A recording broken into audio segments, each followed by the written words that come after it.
ये ब्रह्मांड अनंत है, ये प्रकृति भी अनंत है और अनंत है ये सारी सृष्टि। सर्वे भवन्तु सुखिनः, सर्वे सन्तु निरामया, सर्वे भद्राणि पश्यन्तु मा कश्चित् दुःखभाग् भवेत्। मैं उस देश का वासी हूँ जहाँ गंगा की अविरल धारा जन्म लेती है। भाग्यवान हैं हम जो हमने भरत भूमि, स्वर्ग भूमि और मोक्ष के द्वार में जन्म पाया। नमस्कार। आज फिर एक बार और एक आध्यात्मिक चर्चा के साथ आज इस आध्यात्मिक चर्चा में मैं देवभूमि उत्तराखंड की बात करने जा रहा हूँ।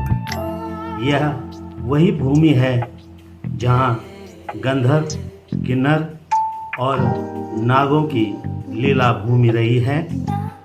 खस किरातों की क्रीड़ास्थली और आर्यवर्त की पुण्य भूमि रही है।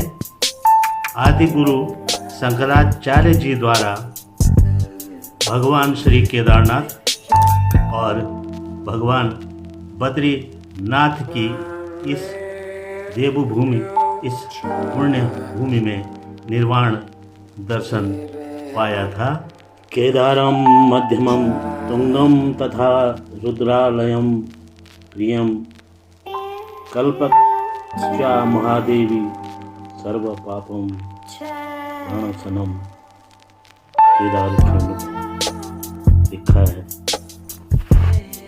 पंच केदार, रुद्रनाथ, तुंगनाथ, कल्पेश्वर, मधमहेश्वर और भगवान श्री केदार। ये पंच केदार और 5 अंकों का बड़ा ही महत्व है इस देवभूमि उत्तराखंड में। यहीं पंच बद्री हैं, पंच प्रयाग हैं। 5 अंकों का बड़ा ही महत्व है। भगवान रुद्रनाथ में भगवान का मुख भाग,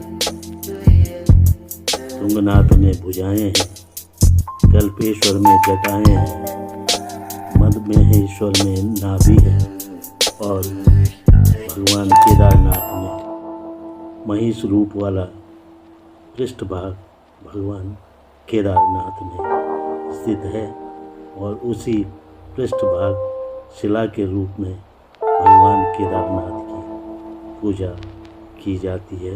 नमस्कार। अध्यात्म हमारी विधा, हमारा चिंतन, हमारी संस्कृति, हमारी विरासत और हमारी परंपरा रही है।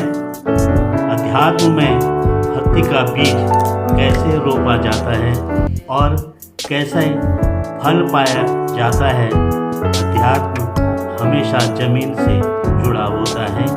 तभी तो सिद्ध योगी जन केवल हिमालय की कंदराओं में, हिमालय की गुफाओं को ही खोजते फिरते हैं। अध्यात्म शून्य में विराटता है और विराटता में ही शून्य समाया है। सूक्ष्म आत्माओं का निवास स्थान, इसलिए देवात्मा हिमालय को नगाधिराज कहा गया है। अस्त्योत्तर श्याम दिशि देवतात्मा, हिमालयो नाम नगाधिराजा। पूर्वा परोतोय निधि वगाया, स्थिता पृथिव्या इव मानदंड। यानी कि ये भारत का शीर्ष मुकुट और मानदंड है इस भारत देश का।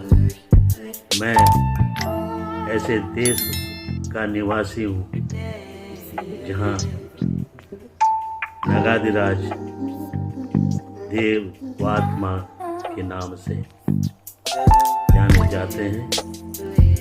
मैं उस प्रदेश से आता हूँ जहाँ से हिमालय गौमुख से माँ गंगा का उद्गम हुआ और इस कलयुग में गंगा के बराबर कोई तट नहीं है और गंगा के बराबर कोई पूजा नहीं है। ये कलयुग का धाम, गंगा स्नान, गंगा तट और माँ गंगा का सानिध्य।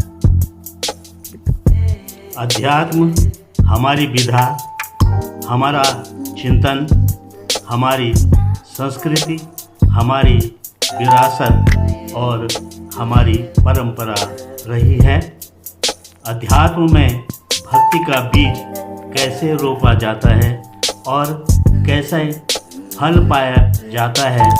अध्यात्म हमेशा जमीन से जुड़ा होता है, तभी तो सिद्ध योगी जन केवल हिमालय की कंदराओं में, हिमालय की गुफाओं को ही खोजते फिरते हैं।